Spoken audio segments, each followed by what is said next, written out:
کہ اللہ رب العزت نے مجھ سے پوچھا، اے میرے محبوب، یہ جو فرشتوں کی تم آواز سن رہے ہو نا، بحث و مباحثہ کی، ذرا بتا سکتے ہو یہ کیوں بحث و مباحثہ کر رہے ہیں؟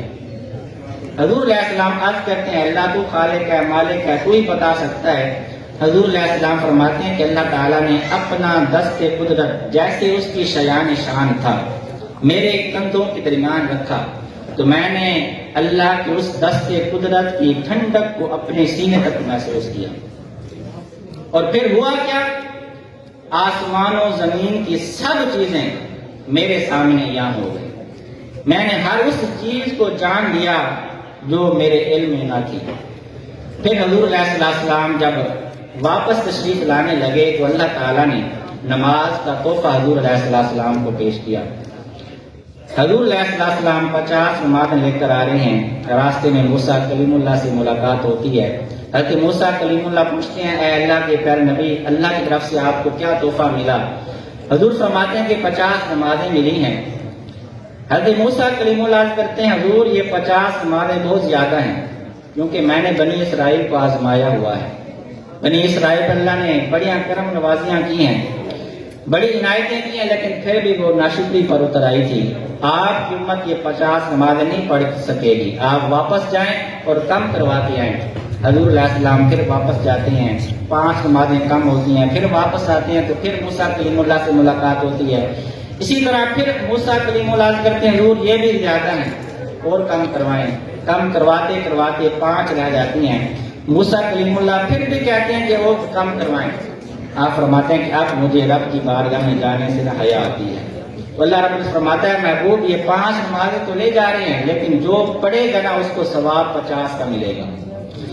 حضور علیہ السلام یہ جو سفر تھا نا، اس کے اندر حضور علیہ السلام نے جنت کو بھی دیکھا، جنت کی بھی سیر کی، جہنم کی بھی سیر کی، اور کچھ واقعات حضور علیہ السلام نے دیکھے اور پھر ہمیں فرمائے، اور ان واقعات کے اندر ہمارے لیے نصیحت بھی ہے، عبرت بھی ہے۔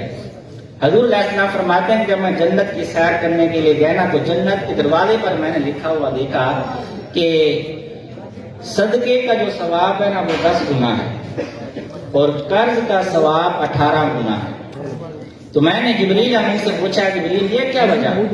ایک بندہ صدقہ دے اس کا ثواب 10 گنا ملے گا، ایک بندہ کسی کو قرض دے اس کا ثواب 18 گنا ملے گا، وجہ کیا ہے؟ تو جبریل نے عرض کی، حضور اس کی وجہ یہ ہے کہ سائل جو مانگتا ہے، جب بھی سوال کرتا ہے نا، اس کے پاس کچھ نہ کچھ ہوتا ہے تبھی وہ سوال کرتا ہے، لیکن جب قرض مانگنے والا قرض لیتا ہے نا تو ہر طرف سے اس کی امیدیں ختم ہو جاتی ہیں، پھر وہ قرض لیتا ہے۔ تو اس لیے قرض دینے کا ثواب زیادہ ہے، صدقہ دینے کا ثواب قرض سے کم ہے۔ پھر حضور علیہ السلام فرماتے ہیں کہ میں نے ایک بڑا عالی شان محل دیکھا۔ میں نے پوچھا جبریل یہ محل کس کا ہے؟ تو حضور علیہ السلام کی بارگاہ میں عرض کی کہ حضور یہ محل اس خوش نصیب کا ہے جو دنیا میں غصے کو پی جانے والا ہے اور لوگوں کی غلطیوں پر درگزر کرنے والا ہے۔ پھر حضور علیہ السلام فرماتے ہیں کہ میں نے دیکھا کہ ایک بندہ نا عرش کے نور کے اندر چھپا ہوا ہے۔ میں نے پوچھا اے جبریل یہ کوئی فرشتہ ہے؟ عرض کی کہ حضور یہ کوئی فرشتہ نہیں ہے۔ پھر فرمایا کہ یہ کوئی نبی ہے؟ عرض کی گئی یہ نبی بھی نہیں ہے۔ تو حضور علیہ السلام فرمایا کہ یہ نہ فرشتہ ہے نہ یہ نبی ہے، تو پھر کون ہے؟ حضور علیہ السلام کی بارگاہ میں عرض کی، حضور آپ کی امت کا وہ خوش نصیب ہے جس نے دنیا کے اندر اپنی زبان کو ہمیشہ اللہ کے ذکر سے تر رکھا تھا، اور اس نے مسجد سے دل لگایا ہوا تھا، نماز پڑھ کر جاتا گھر یا کام کاج کرتا، دوسری نماز کی فکر ہوتی کہ کب بلاوا آتا ہے اور میں رب کی بارگاہ میں پیش ہوتا ہوں۔ اور اس نے کبھی بھی دنیا میں ایسا عمل نہیں کیا جس کی وجہ سے اس کے والدین کو لوگ برا بلا کہیں، کوئی ایسا کام نہیں کیا، یہ اپنی والدین کی بے عزتی کا سبب نہیں بنا یا برائی کا سبب نہیں بنا۔ پھر حضور علیہ السلام فرماتے ہیں کہ میں نے جنت کی سیر کی، پھر جہنم مجھے لے جایا گیا، میں نے دیکھا بے شمار ایسے لوگ ہیں جن کو طرح طرح کے عذاب دیے جا رہے ہیں، آپ فرماتے ہیں کہ میں نے دیکھا ایک ایسے قوم کو جس کے جو پیٹ ہے نا بہت بڑے بڑے ہیں اور ان کے پیٹوں کے اندر بڑے بڑے سانپ ہیں، بڑے بڑے بچھو ہیں۔ میں نے پوچھا اے جبریل یہ کیا وجہ ہے، ان کو یہ عذاب کیوں دیا جا رہا ہے؟ تو حضور علیہ السلام کی بارگاہ میں عرض کی گئی کہ اللہ کے پیارے نبی، یہ آپ کی امت کے وہ لوگ ہیں جو سود کھایا کرتے تھے۔ تو اللہ تبارک و تعالیٰ قیامت میں جب جہنم ان کو بھیجے گا نا تو ان کو یہ عذاب دیا جائے گا۔ اور پھر حضور علیہ السلام فرمایا کہ میں نے دیکھا کہ کچھ لوگ ایسے ہیں جن کو لٹایا جاتا ہے اور پھر فرشتے ان کے سروں کے اوپر بڑے بڑے پتھر مارتے ہیں اور ان کے جو سر ہیں چکنا چور ہو جاتے ہیں، ریزہ ریزہ ہو جاتے ہیں، تھوڑی دیر کے بعد پھر ان کے سر صحیح سلامت ہو جاتے ہیں۔ تو حضور علیہ السلام نے پوچھا جبریل یہ کون لوگ ہیں، ان کو یہ عذاب کیوں دیا جا رہا ہے؟ تو حضور علیہ السلام کی بارگاہ میں عرض کی کہ حضور یہ وہ لوگ ہیں کہ جب نماز کا وقت ہوتا تھا نا تو ان کے لیے نماز پڑھنا مصیبت لگتی تھی، ان کے سر بوجھل ہو جایا کرتے تھے نماز کے اندر سستی کرنے کی وجہ سے، نماز نہ پڑھنے کی وجہ سے اللہ تعالیٰ قیامت والے دن ان کو یہ عذاب دے گا۔ اور پھر حضور علیہ السلام فرماتے ہیں کہ میں نے ایک اور واقعہ دیکھا، ماجرا دیکھا، کچھ لوگ ایسے ہیں جن کے سامنے ایک طرف خوشبودار پاکیزہ تازہ گوشت پڑا ہے، دوسری طرف بدبودار سڑا ہوا گوشت پڑا ہے، اور وہ خوشبودار گوشت کو چھوڑ کر بدبودار گوشت کو کھا رہے ہیں۔ میں نے پوچھا جبریل یہ کون لوگ ہیں؟ تو جبریل امین عرض کہ حضور یہ وہ لوگ ہیں کہ دنیا کے اندر ان کے پاس پاکیزہ حلال بیویاں تھیں، لیکن انہوں نے اپنے نفسانی خواہشات کو پورا کرنے کے لیے بیویوں کو چھوڑ دیا اور بدکار عورتوں کے پاس چلے گئے۔ تو جو لوگ دنیا کے اندر یہ کام کریں گے اللہ تبارک و تعالیٰ قیامت والے دن ان کو یہ عذاب دے۔ اور پھر حضور علیہ السلام فرماتے ہیں کہ میں نے ایک اور ماجرا دیکھا۔ کہ کیا دیکھا؟ آپ فرماتے ہیں کہ میں نے دیکھا کہ کچھ لوگ ایسے ہیں جو کانٹے دار زہریلے کڑوے جو ہے وہ پھل کھا رہے ہیں۔ میں نے پوچھا جبریل یہ کون لوگ ہیں؟ تو عرض کی کہ حضور یہ وہ لوگ ہیں کہ جو دنیا کے اندر زکوٰۃ ادا نہیں کیا کرتے تھے، اللہ تعالیٰ قیامت والے دن ان کو جہنم کا پیپ پلائے گا اور کانٹے دار درخت کھلوائے گا۔ تو اسی طرح بے شمار واقعات دیکھے۔ واقعات دیکھنے کے بعد حضور نے امت کو بتائے تاکہ ہم ذرا نصیحت حاصل کریں، عبرت حاصل کریں، وہ کام کریں جو جنت میں لے جانے والے ہیں اور ان کاموں سے بچیں جو جہنم میں لے جانے والے ہیں۔ تو اسی طرح حضور علیہ السلام جب معراج سے واپس آئے نا تو بستر اسی طرح گرم ہے اور جو درخت کی ٹہنی آپ سے ٹکرائی تھی جاتے ہوئے اسی طرح وہ ہل رہی ہے، اور جس پانی سے آپ نے وضو کیا تھا وہ پانی بھی اسی طرح چل رہا ہے۔ تو اب یہ جو سفر ہے نا یہ ہزاروں سال کا ہے، اگر دیکھا جائے ہزاروں سال کا سفر ہے۔ مسجد حرام سے مسجد اقصی تک مہینوں کا سفر ہے، پھر پہلے آسمان سے دوسرے آسمان تک جانے کے لیے 500 سال کا سفر کرنا پڑتا ہے۔ اور سید اعلیٰ حضرت فرماتے ہیں کہ سدرۃ المنتہا سے پہلے آسمان تک 50,000 برس جو ہے وہ لگانے پڑتے ہیں، سفر کرنا پڑتا ہے 50,000 برس کا۔ اور پھر سدرۃ المنتہا سے آگے مقام مستوی، پھر عرش کے 70,000 حجابات، ایک حجاب سے دوسرے حجاب تک جانے کے لیے 500 برس کی جو ہے وہ مسافت ہے۔ اتنا لمبا سفر ہے، ہزاروں سال کا سفر ہے، لیکن اللہ تعالیٰ نے ایک آن میں سب کچھ دکھا دیا۔ سبحان اللہ، سفر بھی کروا دیا، سیر بھی کروا دی، اور اپنے پاس بلوا کر اپنا دیدار بھی کروا دیا اور راز و نیاز کی باتیں دکھا لی۔ تو یہ حضور علیہ السلام کا ایک عظیم معجزہ ہے۔ اللہ تعالیٰ نے خود ارشاد فرمایا سبحان الذی اسریٰ کہ پاک ہے وہ ذات جس نے اپنے محبوب بندے کو مسجد حرام سے لے کر مسجد اقصی تک سیر کرائی، اور مسجد اقصی وہ ہے جس کے ارد گرد ہم نے برکتیں رکھی ہیں، اور یہ سیر کیوں کروائی؟ تاکہ ہم اپنے خاص بندے کو اپنی قدرت کی کچھ نشانیاں دکھائیں۔ انہ هو السمیع البصیر، بے شک وہی سننے والا بھی ہے اور وہی دیکھنے والا بھی ہے۔ تو معزز سامعین، معراج حضور علیہ السلام کا بڑا عظیم معجزہ ہے، اور معراج میں رب کا دیدار کرنا یہ بھی اللہ کے محبوب کی شان ہے۔ موسیٰ علیہ السلام رب کی بارگاہ میں التجا کرتے رہے، اے اللہ رب ارنی، مجھے اپنا دیدار کرا۔ اللہ تعالیٰ نے کیا فرمایا؟ لن ترانی، اے موسیٰ تو مجھے نہیں دے سکتا۔ پھر بار بار عرض کی، جب بار بار اصرار کیا تو اللہ تعالیٰ نے فرمایا ٹھیک ہے، میں ایسا کرتا ہوں، اپنے نور کی تھوڑی سی تجلی نا طور پہاڑ پر ڈالتا ہوں۔ اگر نور جب میرا اس پر آئے گا اور وہ پہاڑ میرے اس نور کی تجلی کو برداشت کر لے گا تو میرا دیدار کر سکے گا۔ مفسرین کرام فرماتے ہیں کہ اللہ تعالیٰ نے نا اپنے نور کے 70,000 حجابات میں سے درہم کی مقدار، درہم کتنا ہوتا ہے؟ فقہا فرماتے ہیں کہ ہتھیلی سیدھی کرو اور پانی ڈالو، جتنی جگہ پر پانی کھڑا رہے گا وہ درہم کی مقدار ہے۔